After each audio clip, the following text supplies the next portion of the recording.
Au nom du Père et du Fils et du Saint-Esprit, ainsi soit-il. La parabole de l'Évangile aujourd'hui est très riche. La parabole dans laquelle, bien sûr, on pense à la Sainte Eucharistie. Notre Seigneur invite aux noces, il faut avoir la robe nuptiale. Cela signifie les dispositions requises pour bien recevoir la Sainte Eucharistie. La Sainte Eucharistie qui est le pain des anges. Et nous honorons pendant le mois d'octobre, bien sûr, Notre-Dame du Rosaire, mais également les saints anges. À la fin du mois de septembre, il y avait la fête de Saint-Michel. Le 2 octobre, la fête des saints anges gardiens. Cette semaine, le 16 octobre, c'était la fête de Saint-Michel au mont Tombe, donc qui commémore l'apparition de Saint-Michel à Saint-Aubert, évêque d'Avranches, pour demander la construction d'un sanctuaire sur le mont Tombe, maintenant connu comme le mont Saint-Michel. Et puis cette semaine qui vient, nous célébrerons Saint Raphaël. Donc il y a beaucoup de fêtes d'anges. Et je voudrais aujourd'hui parler des anges. Nous sommes bien sûr dans un monde de plus en plus matérialiste, qui ne croit pas à tout ce qui est spirituel, mais bien sûr derrière tout ce qui se passe, et en particulier derrière certaines des horreurs dont nous sommes témoins dans le monde d'aujourd'hui, on reconnaît facilement les griffes du démon. Saint Paul, dans l'Épître aux Éphésiens, disait en effet « Ce n'est pas contre la chair et le sang que nous avons à lutter, mais contre les principautés et les puissances, contre les dominateurs de ce monde de ténèbres, contre les esprits de malice des régions célestes. » Et le démon, qu'est-ce qu'il fait? Petit à petit, il établit une fausse fraternité, non pas la fraternité de l'Église catholique, la communion des saints, mais une fausse fraternité, celle de la Révolution, celle du faux œcuménisme. Voilà ce qu'établit le démon partout. Une fausse fraternité, une fraternité maçonnique qui n'est pas la fraternité de la charité catholique, de la communion des saints. Et on peut voir cette forme de fraternité, même certaines formes de paternité, disons, chez les anges. Chez les anges. Dans l'évangile de saint Matthieu, notre Seigneur dit qu'après la résurrection, nous serons au ciel comme les anges. À la résurrection, dit-il, les hommes ne prendront pas de femmes ni les femmes de mari, mais ils seront comme les anges de Dieu dans le ciel. Mettez cette parole de notre Seigneur qui fait référence au mariage en parallèle avec la parabole d'aujourd'hui qui nous parle du mariage justement, d'un mariage spirituel dans lequel l'âme épouse notre Seigneur Jésus-Christ. Et parce que ce mariage est spirituel, c'est pour cela que nous disons que les religieux et les religieuses mènent la vie des anges déjà sur la terre et que la Sainte Eucharistie, qui est ce qui est consommé lors de ce banquet de noces spirituel, est le pain des anges, la nourriture qui nourrit les anges, la possession de Dieu. Et donc les religieux et les religieuses qui mènent déjà cette vie des anges sur la terre sont appelés frères, sœurs, père, mère, abbé, ça veut dire père aussi. Voilà la vraie fraternité, la vraie paternité spirituelle. Il y a 3 semaines, l'épître de la messe disait, c'est l'épître aux Éphésiens, « Je fléchis les genoux devant le Père de notre Seigneur Jésus-Christ, duquel toute paternité dans les cieux et sur la terre tire son nom. » Donc l'exemplaire de la paternité, c'est Dieu le Père, bien entendu. Et toute paternité, nous dit saint Paul, tire son nom de là. Toute paternité sur la terre, mais aussi dans les cieux. Du coup, saint Thomas, en commentant ce passage, se pose la question, y a-t-il donc paternité chez les anges? Chez les hommes, en effet, la paternité, elle se pense d'abord et avant tout du point de vue biologique, physique, corporel, n'est-ce pas? Mais déjà, même dans le cas de notre nature humaine, eh bien, être père, être mère, ce n'est pas uniquement donner la vie. Après, il faut aider l'enfant à se développer, à vivre, en fait, à poser des actions par lesquelles il garde la vie, il développe sa vie. Et même sans être à l'origine donc de la vie d'une personne, on peut se comporter comme un père ou comme une mère. C'est vrai aussi et surtout au niveau des idées. On peut parler du père d'un mouvement d'action sociale, par exemple d'un parti politique ou quelque chose comme ça, ou la mère de telle et telle idée ou théorie ou combat. Donc il y a une forme de paternité intellectuelle et spirituelle. Et saint Thomas répond effectivement à la question qui s'est posée de cette façon, en disant qu'il y a paternité, il peut y avoir paternité de 2 façons. D'abord en donnant la vie, et puis ensuite en donnant les actions, les actes de la vie. La vie, en effet, ce n'est pas uniquement le fait d'être vivant. La vie, c'est également le mouvement de la vie. Donc, On reconnaît qu'un être vivant a son mouvement. Donc les anges, eux, tirent leur origine de Dieu. C'est le bon Dieu qui leur a donné la vie. Mais on peut parler de paternité chez les anges dans le sens où les anges supérieurs instruisent et influencent les anges inférieurs. Et c'est dans ce sens de partage en commun de mêmes idées, de mêmes objectifs, de mêmes désirs, de mêmes combats que les francs-maçons parlent aussi de fraternité. Et que cette idée de fraternité est reprise par toutes les institutions mondialistes. D'ailleurs, notre Seigneur, d'une certaine façon, fait lui-même allusion à cette fraternité diabolique. Pourquoi est-ce que je dis diabolique ? Parce que notre Seigneur, s'il parle d'une fraternité, il parle surtout d'une paternité, en fait. Si les francs-maçons, par exemple, sont frères, qui est leur père ? De qui viennent leurs idées ? De qui viennent leurs désirs ? Leurs motivations ? Qui les a instruits ? Eh bien, dans le chapitre 8 de l'évangile de Saint Jean, notre Seigneur disait aux pharisiens, « Vous faites ce que vous avez vu chez votre père. » Et il ne parlait pas d'Abraham. Il leur dit encore, « Vous faites les œuvres de votre père. » Et plus clairement, « Vous avez le diable pour père. Et vous voulez accomplir les désirs de votre père. Il a été homicide dès le commencement, et il n'est pas demeuré dans la vérité, parce qu'il n'y a pas de vérité en lui. Lorsqu'il profère le mensonge, il parle de son propre fond, car il est menteur et père du mensonge. Le démon est père du mensonge. Et quand vous mentez, d'une certaine façon, vous faites enfant du diable. Vous laissez influencer par sa volonté, par ses idées. Et donc, dans l'épître de la messe, aujourd'hui, saint Paul nous dit « C'est pourquoi, renonçant au mensonge, dites chacun la vérité avec votre prochain, parce que nous sommes membres les uns des autres. » Et il dit encore, ne donnez pas prise au diable. Donc ne dites pas le mensonge parce que nous sommes membres les uns des autres. Il y a le choix entre la communion des saints, la fraternité dans le Christ, ou bien la fraternité diabolique du mensonge. Et pour comprendre les caractéristiques de cette fraternité diabolique, il suffit de reprendre brièvement les tentations que le démon est venu présenter auprès de notre Seigneur. La première tentation, c'est quand le démon a invité notre Seigneur à changer les pierres en pain. Et alors notre Seigneur lui a répondu, « L'homme ne vit pas seulement de pain, mais de toute parole qui sort de la bouche de Dieu. » Notez qu'il y a une vie qui vient de la parole de Dieu, une vie spirituelle donc.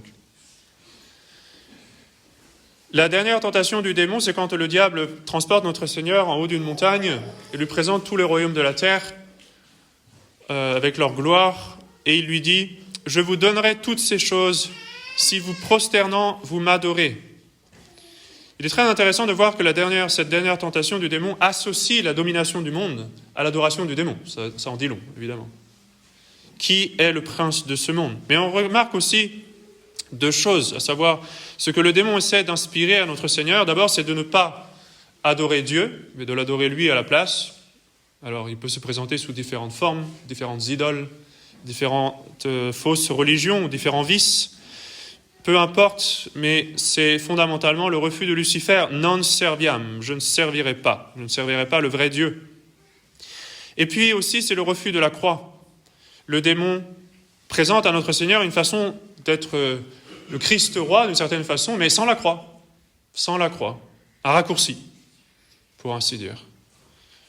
Et le Messie sans la croix, c'est ce que attendent les Juifs encore aujourd'hui. Le Messie sans la croix, c'est l'Antéchrist. C'est vraiment la définition simple, si vous voulez, de l'Antéchrist, c'est un Messie sans croix. Voilà ce que c'est que l'Antéchrist. Et voilà les deux caractéristiques essentielles de l'esprit de Satan, du satanisme, le refus de l'adoration de Dieu et le refus de la croix. Toutes ces deux choses qui sont très liées sont inspirées du démon. Nous les retrouvons bien sûr dans cette fausse fraternité maçonnique que le monde essaie de nous imposer, c'est-à-dire d'abord faire abstraction de Dieu, un ordre social, un ordre même mondial, sans Dieu, naturaliste. Et puis bien sûr la négation de l'ordre spirituel, même la négation de Satan, c'est paradoxal. Le bon Dieu, quand il se présente à Moïse, il dit « Je suis celui qui est ». Et le démon, il dit à ses sbires, il dit à ses disciples « Moi, je ne suis pas. Je suis celui qui n'est pas. Ne pensez pas à moi. Oubliez-moi. » Ceux qui le connaissent un peu mieux, là, il se présente, il se manifeste. Mais pour la plupart de ces sbires, de ces idiots utiles, disons, il leur souffle à l'oreille « Je ne suis pas. Je suis celui qui n'est pas. »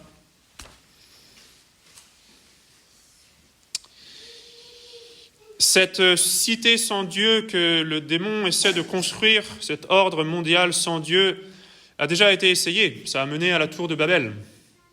Le but de cette tour, après le déluge, c'était justement une coopération de tous les hommes pour construire une tour suffisamment grande pour échapper à un nouveau déluge. Que si le bon Dieu devait à nouveau se mettre en colère, qu'on puisse lui échapper. Autrement dit, qu'on puisse ne plus avoir à répondre à Dieu et fuir ses punitions. Évidemment, c'est en vain. Mais quand on fait ce genre de choses, on tombe directement dans l'esclavage. Saint Augustin explique, en commentant l'épisode de la tour de Babel, qu'en fait, dans les coulisses, était en train de s'instaurer une sorte de tyrannie mondiale sur le genre humain par un certain Nemrod, qui cherchait à maîtriser, à imposer son empire tyrannique sur tout le monde. Et vous savez comment le bon Dieu a mis terme à cela, n'a pas permis que soit achevée cette fameuse tour de Babel. Mais c'est ce qu'on essaie de reproduire aujourd'hui. Pensez, rien qu'un symbole assez fort, c'est l'architecture du Parlement européen, qui reprend le thème de la tour de Babel. Alors voilà pour la fraternité maçonnique des mauvais anges et celle des bons anges. Eh bien, les anges, eux, sont tout relatifs à Dieu. Tandis que les démons se caractérisent par le refus de Dieu, les anges, eux, sont tout à Dieu. Tout à Dieu. Ils n'ont pas d'autres préoccupations. Ils pensent à Dieu, ils servent Dieu, c'est tout. Et cela est visible même dans leur nom. Les trois anges dont nous connaissons le nom sont Saint Michel, Saint Gabriel, Saint Raphaël. Saint Michel, ça veut dire qui est comme Dieu. Saint Gabriel, force de Dieu. Saint Raphaël, médecine de Dieu. À chaque fois, il y a le nom de Dieu dans leur nom. D'ailleurs, dans la Sainte Écriture, il est dit à propos des anges, « Je serai dans leur nom ». Donc, ils se définissent toujours en fonction de Dieu. Cela ne se retrouve pas chez les démons, ni chez les noms de démons, Beelzébub ou Asmodée ou qui vous voulez. Ils ne sont pas relatifs à Dieu, sont devenus inutiles. L'acceptation du service de Dieu suppose l'adoration et suppose l'acceptation de la croix.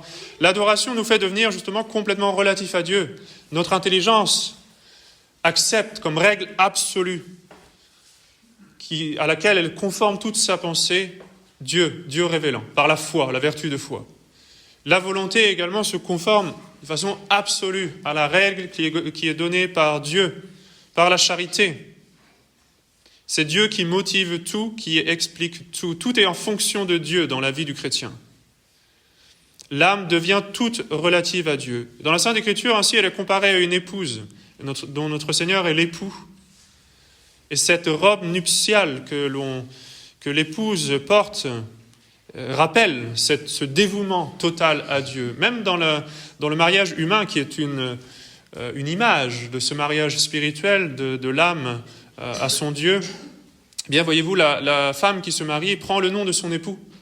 Elle devient toute relative à son époux. Elle porte le jour du mariage cette belle robe nuptiale, blanche, qui symbolise la virginité, qui symbolise justement qu'elle ne s'est jamais souillée avec un autre, mais qu'elle est toute à son mari, elle s'est gardée pour son mari, pour son époux. Voilà le symbolisme de cette robe nuptiale, d'être tout relatif à Dieu. Et c'est une robe qui est marquée de la croix. La croix est le passage clé pour devenir enfant de Dieu, pour être intégré dans cette véritable fraternité qu'est la communion des saints. Regardez l'exemple suprême, celui de la Sainte Vierge. Ce moment où elle dit « Voici la servante du Seigneur », qu'elle devient mère de Dieu, toute relative à Dieu.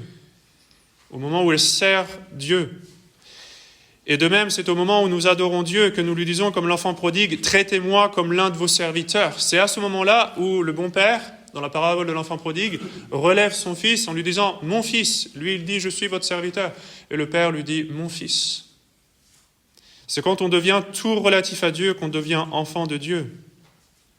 La communion des saints est une image et comme une extension de la très sainte Trinité. Au sein de la Trinité, les trois personnes sont toutes relatives.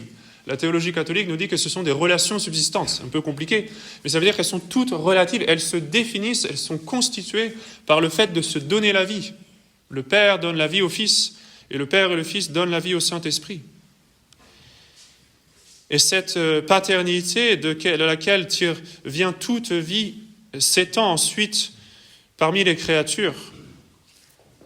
La communion des saints est une belle image de cette union des personnes divines, l'étend d'une certaine façon.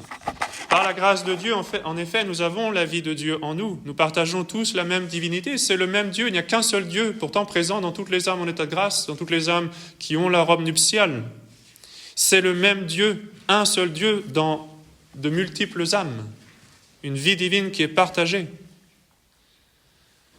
C'est le même Dieu qui est époux de chacune des âmes qui sont revêtues de cette robe nuptiale. Et toute notre vie doit être en relation à Dieu. Tout ce que nous faisons, toujours défini en fonction de Dieu. Chez les anges, cela se manifeste même dans leur nom. Au ciel, le bon Dieu nous donnera un nom mystérieux. Mais sur la terre, tant que nous sommes sur la terre, comment se manifeste cela? Surtout par notre dévouement envers le prochain, c'est-à-dire justement au corps mystique du Christ. Notre Seigneur nous a dit que le signe qui permettrait de discerner ses disciples, ce serait la charité fraternelle, si vous vous aimez les uns les autres. Et donc sur la terre, cette vie divine, le fait d'être tout à Dieu se manifeste en référence au corps mystique. C'est pour ça que les religieux et les religieuses, épouses de Dieu plus que tout autre, se définissent, changent de nom et prennent un nom relatif au corps mystique, sœur, frère, père, mère, abbé. En cela, elles imitent les anges. Ainsi, le mystère de la visitation dans lequel Notre-Dame se met tout de suite au service de sa cousine, complète et achève le mystère de l'Annonciation, dans lequel elle devient toute relative à Dieu, en étant sa mère. Donc il existe une vraie fraternité avec Dieu, en Dieu, avec les anges et les saints, qui est basée sur la charité, qui est basée sur la vérité, qui se nourrit de la parole de Dieu, la communion des saints. Et il existe également une fausse fraternité, même une fausse paternité, qui est basée sur le rejet de Dieu, sur le partage du vice, sur la tyrannie envers le prochain, le partage du mensonge. Mettons-nous donc sous la protection des saints anges, soyons enfants des anges, pour qu'ils nous éclairent, qu'ils nous enflamment d'amour de Dieu. Priez votre ange gardien souvent, justement pour qu'il vous donne cette bonne influence de la paternité spirituelle, qui vous éclaire, qu'il vous guide, qu'il échauffe votre volonté. Pendant ce mois d'octobre, pensez aux saints anges. Pour la fête de Saint Raphaël, pourquoi pas, par exemple, relire le livre de Tobie, qui est très court, mais c'est un livre magnifique, qui d'ailleurs reprend le thème du mariage. Saint Raphaël est un beau modèle, un beau patron, un saint patron des mariés. Lisez le livre de Tobie pour le voir ou vous le rappeler. Ne soyons pas dupés, au contraire, par les fausses paroles de fausse fraternité qui sont basées sur l'erreur, sur le vice. Mais soyons frères en Jésus-Christ et soyons enfants des anges. Au nom du Père et du Fils et du Saint-Esprit, ainsi soit-il.